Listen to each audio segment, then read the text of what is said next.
Bonjour mesdames et messieurs, ici Normand Binard. Bienvenue à cette conférence de la fin du mois de mars. Nous allons parler d'un sujet, voir à travers les apparences. J'ai regardé il n'y a pas tellement longtemps une émission qui était diffusée sur YouTube. Un documentaire intéressant et qui explique ce que j'avais toujours eu comme intuition, que l'univers n'a jamais eu de début. Et que nous sommes interreliés à cet univers. Donc, si on parle de physique ordinaire, d'atomes ordinaires, mais lorsqu'on commence à entrer dans le domaine de la physique quantique, le monde change. La vision et la perspective que nous avions de l'univers, elle est complètement différente. Bref, en ce moment, nous sommes confrontés devant quelque chose de tellement vaste, de tellement grand, de tellement majestueux, qu'on ne peut même plus parler de l'infini. Au sens d'un univers qui va au-delà de 14 milliards d'années parce qu'il n'en est simplement plus question. Alors cet univers dans lequel on vit n'a pas de début, n'a probablement peut-être même pas de milieu, n'a probablement même pas de fin. Il n'aura jamais de fin. Voilà. Pour la simple raison qu'à venir jusqu'à maintenant, nous ne connaissions pas le début. Et maintenant, nous savons qu'il n'y a pas eu de début. C'est-à-dire que l'univers a toujours existé. C'est une chose qui n'a pas été créée par qui que ce soit, par quoi que ce soit. Alors regardez les conséquences religieuses de ce qui peut se produire par rapport à ça. Nous en faisons partie. Il y a quelque chose en nous qui nous connecte à cet univers. Et si vous allez dans le fond de votre cœur, de votre intuition, vous allez vous apercevoir que c'est quelque chose quand même d'assez grossier. La mort. Dans le sens que nous aussi, lorsqu'on vient au monde, nous venons au monde pour répondre à l'appel de notre infini. C'est-à-dire que nous n'avons pas non plus de début. Nous n'avons pas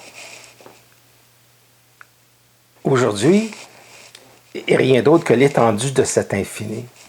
Au-delà de l'espace et du temps, et nous sommes en train même de se poser cette question. Si changer maintenant ne change pas aussi le passé. Parce que c'est ce qui se passe avec la physique quantique. Donc la physique quantique est une sorte de colle sur le temps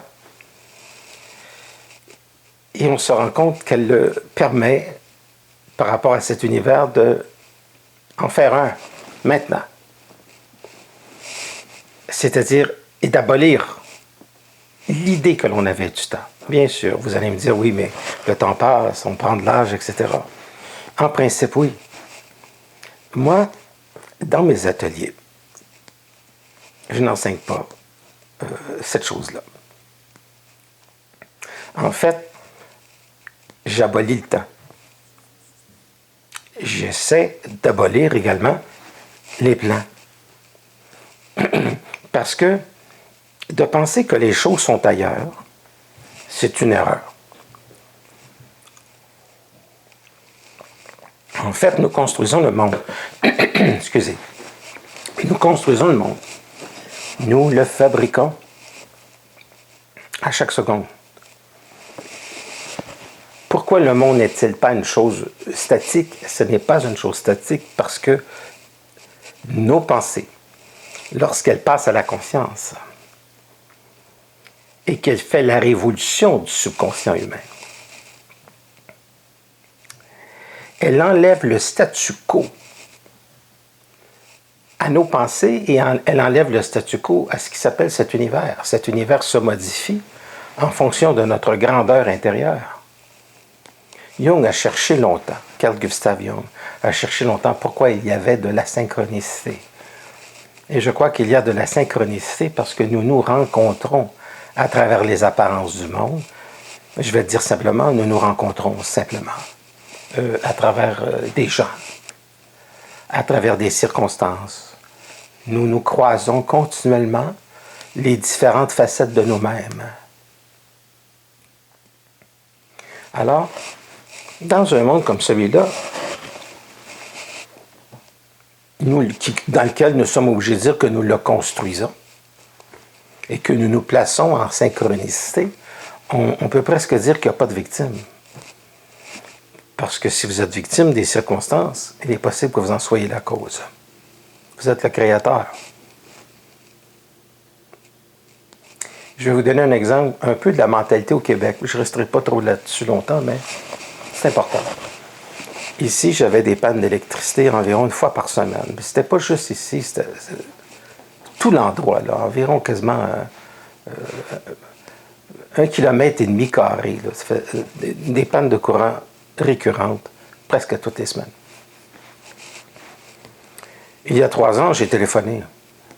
Et on avait trouvé un problème, puis on a eu la paix pendant 2 ans. Et ça a recommencé. Et je me suis dit, mais pourquoi c'est si long? Pourquoi le problème ne se règle pas? Hydro-Québec, c'est quand même que sont équipés, là. Mais pour la simple raison que j'étais le seul à téléphoner. C'est-à-dire que sur presque 2 km² de coupures de courant récurrentes à chaque semaine, dont des appareils qui ont été détruits, des réfrigérateurs, des ordinateurs, il n'y a personne qui s'est plaint. Et tout le monde s'est dit, bon, laissons aller les choses, ça va finir par s'arranger. Mais ça ne s'arrangeait pas. Alors, moi, je ne suis pas un être qui subit. Pas longtemps. Pour être juste. Et j'ai appelé. Et je leur ai demandé, écoutez, qu'est-ce qui se passe? Là, maintenant, c'est réglé.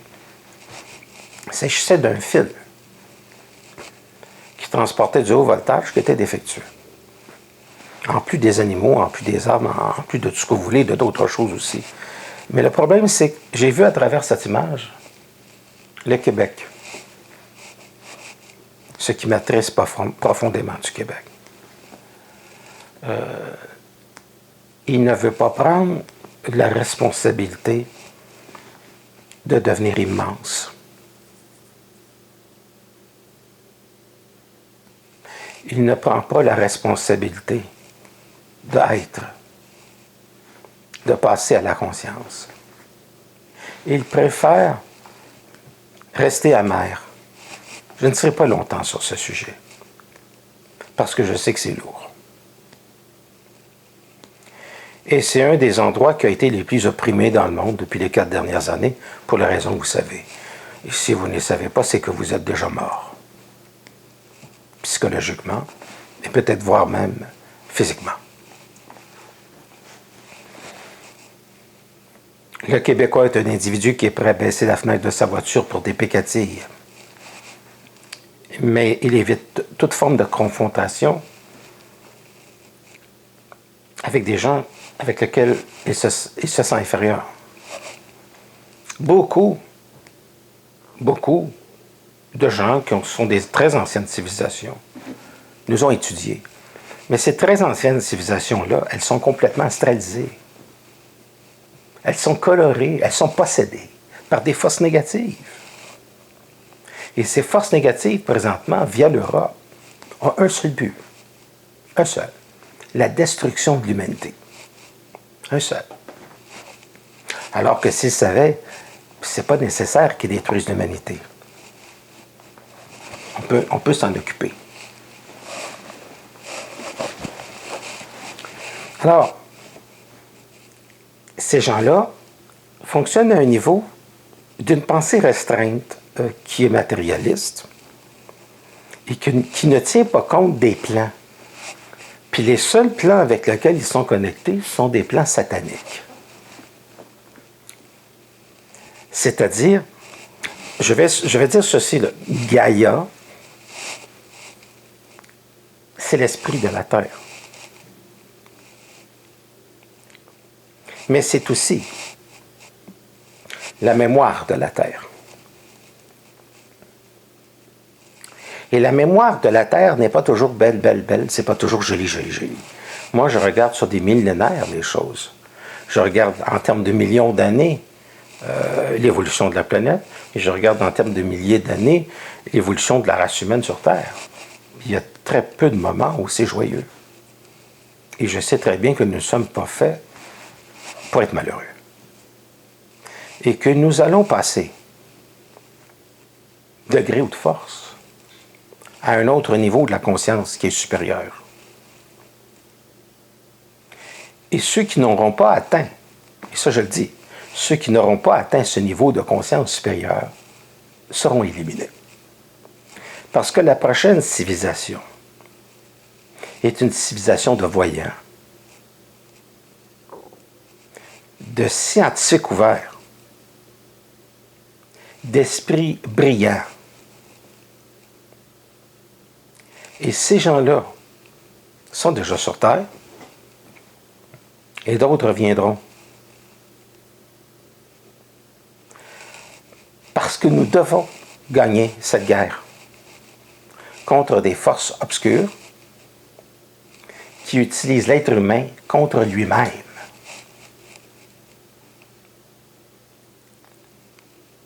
Et c'est ce qu'on voit, c'est ce que l'on voit depuis, d'une manière majestueuse depuis les 4 dernières années.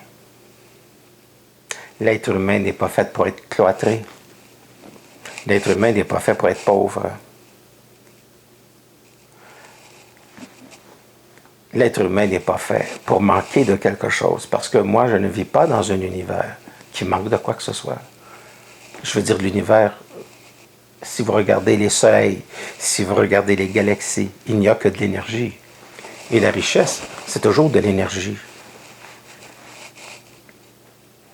Et en ce moment, il est en train de se produire une déchirure entre les anciennes civilisations et une civilisation de gens qui vont développer, et je les vois sur Internet, qui ont développé leur voyance, qui ont développé leur intelligence, qui ont développé leur intuition, qui ont développé leur pouvoir, et qui vivent, et je le comprends, et qui vivent une très grande anxiété. Parce que ce sont des gens qui ont toujours été rejetés. Et particulièrement au Québec, c'est très difficile. J'ai rencontré au Québec, depuis les 40 dernières années, 50 dernières années, voire même, des ufologues remarquables, des gens qui s'occupent du phénomène ovni. Et c'est extrêmement important parce qu'en arrière de ce phénomène ovni, il y a quelque chose d'extrêmement important à connaître. Il y a quelque chose à savoir. Ça, c'est le début des plans. C'est des connexions entre les plans. Et c'était très triste de voir au Québec autant de gens avec autant de potentiel s'arracher la tête, s'écraser. Et ça m'a rendu triste. Parce que ça, c'est Québec. C'est petit. Tout est petit. Les gens veulent passer, veulent avoir un prestige. Vous connaissez, c'est l'être humain. Mais la prochaine humanité ne sera pas faite que de l'être humain tel qu'on l'a connu jusqu'à maintenant. L'être humain qui est conscient, l'être humain qui est dans sa méditation. Je ne parle pas des méditations là, aux Indes, tout ça, c'est pas mauvais, mais je parle de quelqu'un qui est centré dans lui, qui n'a pas besoin du monde pour avoir l'assurance de lui, mais qui a plaisir d'être avec le monde pour pouvoir apporter quelque chose, pour pouvoir échanger quelque chose. C'est extraordinaire. Avoir une sensibilité, c'est fantastique, mais avoir une sensibilité dans un monde comme celui-ci ne l'est pas. Ce ne l'est pas toujours. Mais je ne changerai pas ma sensibilité parce qu'elle me permet d'être connecté au plan. Elle me permet d'apporter aux êtres humains quelque chose et d'échanger avec des gens qui sont très intéressants,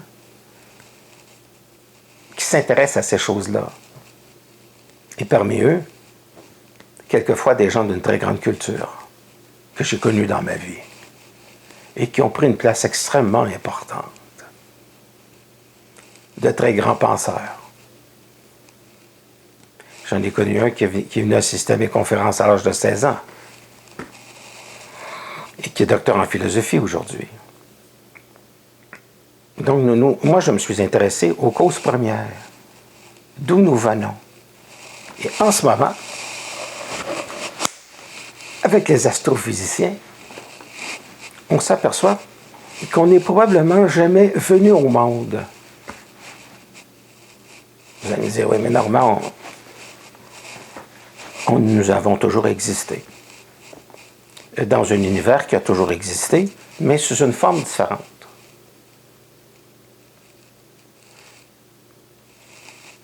Nous sommes toujours vivants. Que tu sois en dauphin, en chat, tout ce que tu veux, on a toujours été vivants. Sur cette planète, peut-être. C'est une sorte de jardin d'enfants. C'est une planète d'expérience, c'est une très très belle planète. Nous devons passer à l'autre conscience, et nous allons passer à l'autre conscience. Mais l'être humain qui s'entête dans sa petitesse, qui ne veut pas devenir intelligent, qui n'est pas intelligent, bouffe la merde, si vous me passez l'expression. Il ne connaît pas les choses. Il ne veut pas les connaître, les choses. Il ne veut rien savoir. Tu parles d'ésotérisme, il s'enfuit. C'est le genre de type qui, s'il voit un ovni, il est fini. Il devient fou.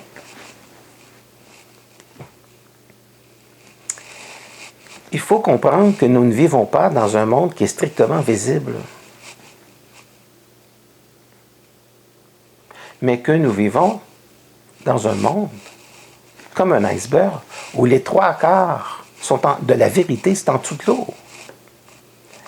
C'est dans l'inconscience de l'homme qu'il faut chercher. J'ai vu des gens prendre des champignons magiques au cours de ma vie. Et ils avaient entre eux quelque chose qui revenait souvent. Moi, j'en ai pas fait l'expérience. Je tiens à le souligner. J'ai toujours voulu avoir mes choses sous contrôle. Là. Bon. Mais ces gens-là ont vu la sève lumineuse des arbres monter jusqu'aux feuilles. Et c'est quelque chose que je vois très souvent.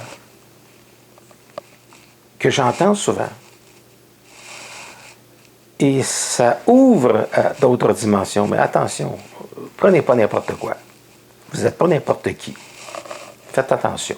Si jamais vous voulez tenter quelque chose, là, soyez certain de l'origine du produit. Faites-le pousser vous-même. C'est ça, rue, là. En moins de connaître bien du monde. Évidemment, les gens que j'ai vus qui ont eu des produits les plus purs, qui ont expérimenté de l'ayahuasca, différents trucs, c'est des gens qui habitent l'Asie. C'est pas du monde de Montréal. Parce qu'il y a beaucoup plus de chances de rencontrer des produits qui sont purs là-bas. Parce qu'il y a une partie de la religion, dans l'hindouisme, dans le bouddhisme, où l'être humain peut ouvrir des portes. Mais il n'est pas nécessaire d'ouvrir les portes de cette manière. Dans les ateliers que je donne ici, en auto-hypnose, quand tu vas l'essayer une fois, tu ne voudras plus partir. Parce que jamais de toute ta vie, tu vas avoir ressenti une sensation aussi extraordinaire que celle-là. Puis tu vas les connaître, les plans. T'aimes-tu mieux ouvrir la porte tranquillement puis voir la lumière? Ou est-ce que tu veux l'ouvrir puis devenir aveugle? Être submergé. Donc, quand tu ouvres la porte au plan, il faut que tu sois en contrôle de qui sont ces plans-là, qu'est-ce qu'ils t'apportent. Il faut que tu modifies tranquillement la fonction de ton sang, de ton système nerveux, puis que tu suggères à ton cerveau de recevoir suffisamment cette lumière-là pour régénérer ton corps. pour être capable, comme un fil, d'être capable de prendre un courant avec beaucoup plus d'ampérage, parce que sinon, ton fusible, il va sauter. Et il y a des gens qui se lancent trop rapidement. Puis ça va être le problème dans le futur, au niveau de l'ésotérisme, et qui perdent le contrôle, qui deviennent faux, qui tombent de la névrose à des tendances schizoïdes. Nous, on veut connaître dans quelle réalité qu'on vit. Premièrement, je vous parle beaucoup, je vous parle souvent de quelque chose que vous n'aimez pas et qui n'est pas vendeur. Je vous ai parlé de politique, de la politique américaine. Je suis un individu qui est un scientifique. Avec 148 de quotient intellectuel, c'est sûr que des gens qui en ont 40 m'intéressent peu. Parce que les conversations sont légères. Je ne les méprise pas. Mais j'aime les gens qui se questionnent, qui se posent des questions. Des gens qui ont des idées. Des gens qui peuvent amener des choses qui sont nouvelles. J'ai toujours fréquenté des philosophes, des penseurs. J'ai toujours fréquenté des gens qui ne se sont jamais perdus de vue avec leur sensibilité. Parce que ces gens me nourrissent. Ces gens stimulent mon esprit. Ces gens m'encouragent à persister, à vivre et à penser d'une manière différente, sans jamais me condamner. Je les retrouve quelquefois, ces frères. Et être en leur présence, c'est comme être aux anges. On s'envole. Parce que c'est une expérience absolument fantastique. Je suis un peu triste pour le choix que les Québécois font et aussi pour les choix qu'ils se sont donnés à ne pas avoir à choisir, parce qu'on choisit à leur place, en ce qui concerne la politique. Ça me rend triste que les Québécois s'approuvissent, deviennent de plus en plus pauvres, que leur vie soit de plus en plus difficile.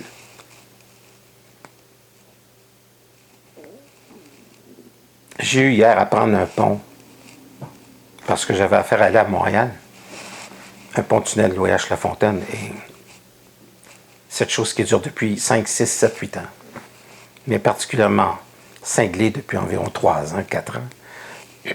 Ce n'est pas normal. C'est voulu. Ça n'a pas de sens. Je ne sais pas pourquoi les gens acceptent cette médiocrité. Peut-être pour l'argent, peut-être pour travailler, me diront-ils, nous n'avons pas le choix. Mais moi, mes chers amis, je me suis toujours donné le choix dans ma vie. Parce que je sais que ce monde-là est un terrain de jeu. Et qu'à partir du moment où on change nos pensées, à partir du moment où on n'accepte plus ces choses, il y a la loi d'exception. Et la loi d'exception, c'est un peu comme la main de Dieu.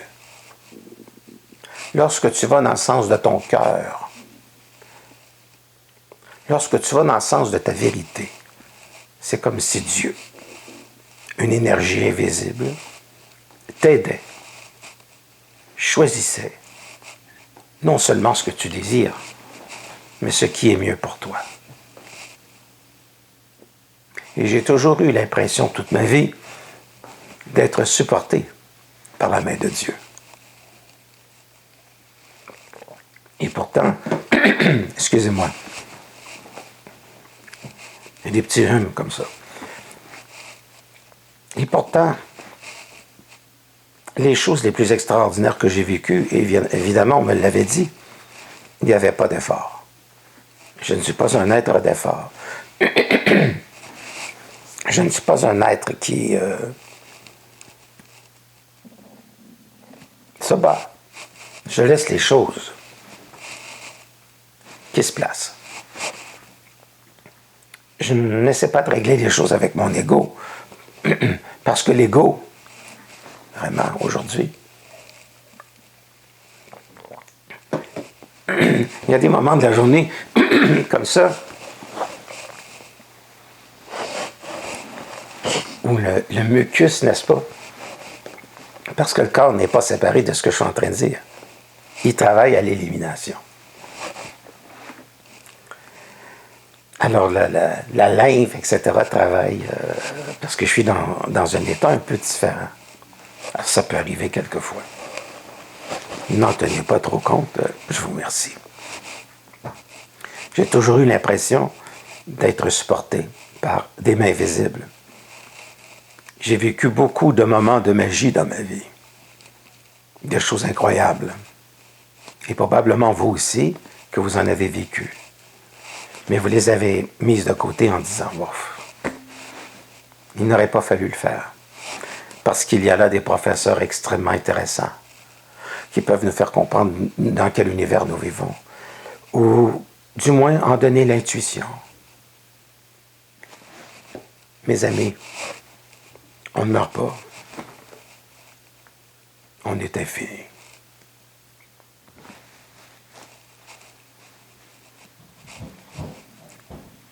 On pourrait appeler ça une forme. Mais une forme, ce n'est pas l'absolu.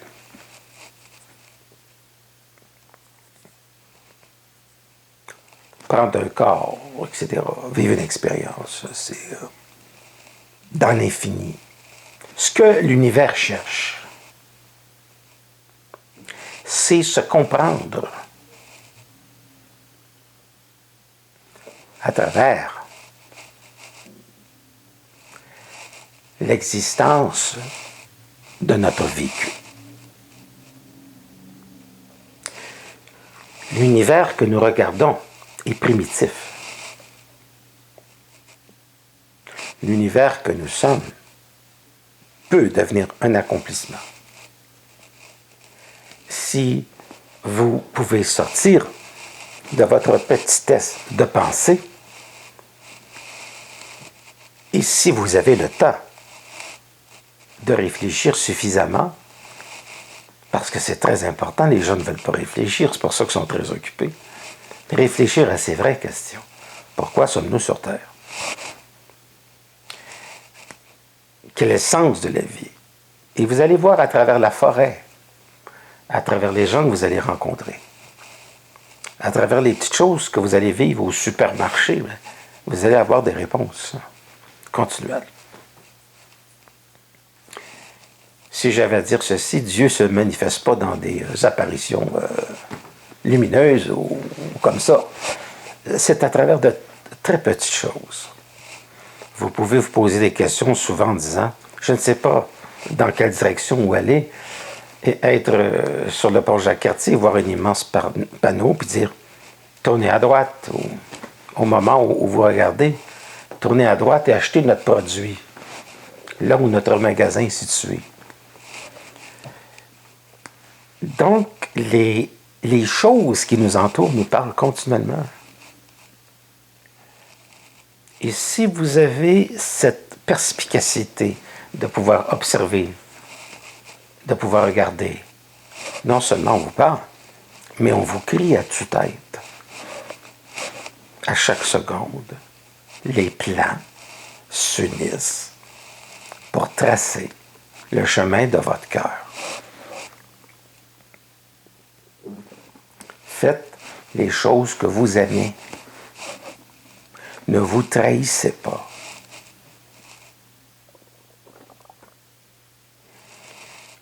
Faites ce que vous êtes. Réalisez-vous. Je sais que cela va vous demander de foncer dans l'inconnu. Mais tout ce que l'on obtient dans la vie, c'est quand on fonce dans l'inconnu. J'ai jamais eu de choses dans ma vie qui se sont réalisées parce que j'avais foncé dans du connu. Ça me nuit. Parce que je l'ai essayé aussi. À mon âge, on a essayé pas mal de choses. Mais ça donne rien. Mais foncer dans l'inconnu, ça rapporte dangereusement. Il faut développer énormément d'intuition. Vous vous intéressez au Bitcoin. il va falloir développer votre intuition. Vous vous intéressez à la haute finance, il va falloir développer votre intelligence et votre intuition. Je regarde ce monsieur qui s'appelle Warren Buffett. Quoi, il a 90 ans, 92, 90 comme il faut. Intuitif. Oui, c'est sûr qu'il passe sa journée à regarder des écrans, on se dit ça monte, ça va baisser, etc. Mais la dernière décision de Warren Buffett est toujours intuitive, comme la grande majorité des gens qui réussissent. Nous vivons dans un monde infini et vous êtes de l'infini. Arrêtez de penser petit. Je vous vois comme ça, avec la peur, comme la mort. Je la ressens beaucoup dans les pharmacies. Les gens âgés qui prennent des médicaments sans tenir compte des contre-indications parce que leur médecin leur prescrit. Aïe, aïe, aïe. Lisez au moins les contre-indications. Les ateliers. Les gens entendent le mot hypnose, ça leur fait peur. Appelons ça de la relaxation. Appelons ça de la méditation. Okay. On va sur d'autres plans. Par exemple, j'ai un exercice contre l'Alzheimer qui cherche à activer le cerveau. Les choses qui disparaissent avec l'Alzheimer sont annoncées des fois 5-6 ans à l'avance. C'est des gens qui perdent le sens du goûter, puis le sens de l'odorat. Donc, on invente des lieux où on a un restaurant, un menu, on y goûte. Et à chaque atelier, je rajoute quelque chose, je rajoute quelque chose, je rajoute quelque chose. On s'amuse beaucoup aussi dans les ateliers. Je ne suis pas un individu qui est sérieux toute la journée. Je considère le rire comme étant une thérapie qui est extraordinaire. Alors, les ateliers, je peux en faire un qui est nouveau pour vous, qui va réunir des gens nouveaux. J'ai l'atelier pour les gens réguliers, on se connaît depuis longtemps. Donc, restez là, bougez pas, il y a des choses pour vous là. En avril, l'atelier, ça va être dimanche le 19. Et, excusez-moi là, oubliez ça.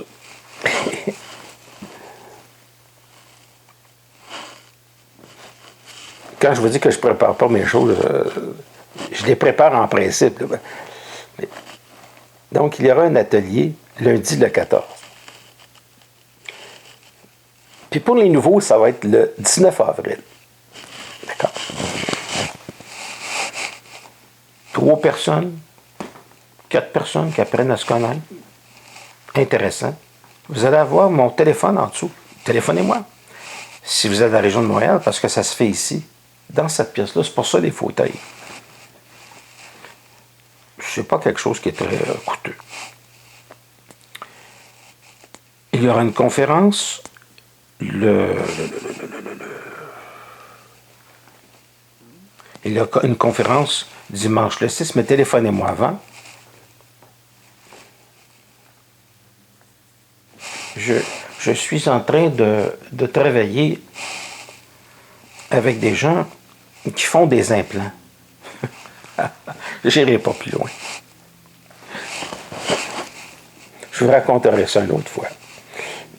Je dis ça parce que c'est possible que la conférence du 7, téléphonez-moi avant. Au 514-254-5919.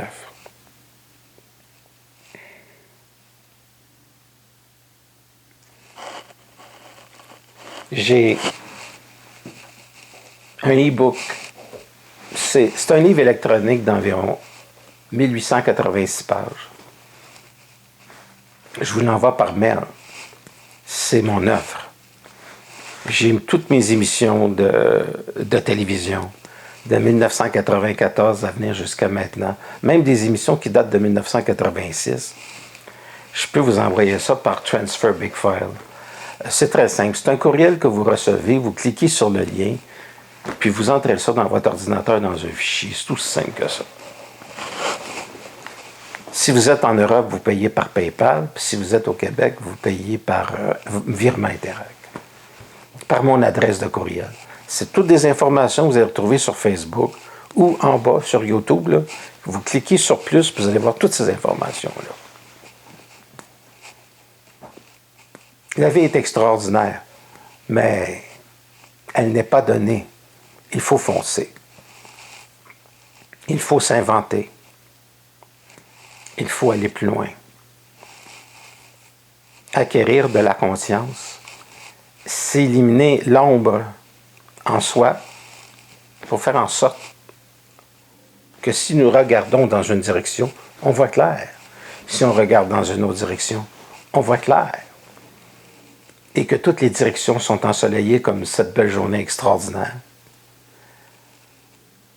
On s'en va tranquillement, même à grands pas, vers l'été. Ce fut un plaisir de vous rencontrer aujourd'hui. Et soyez bénis par l'infini. N'oubliez jamais que vous n'êtes pas venu au monde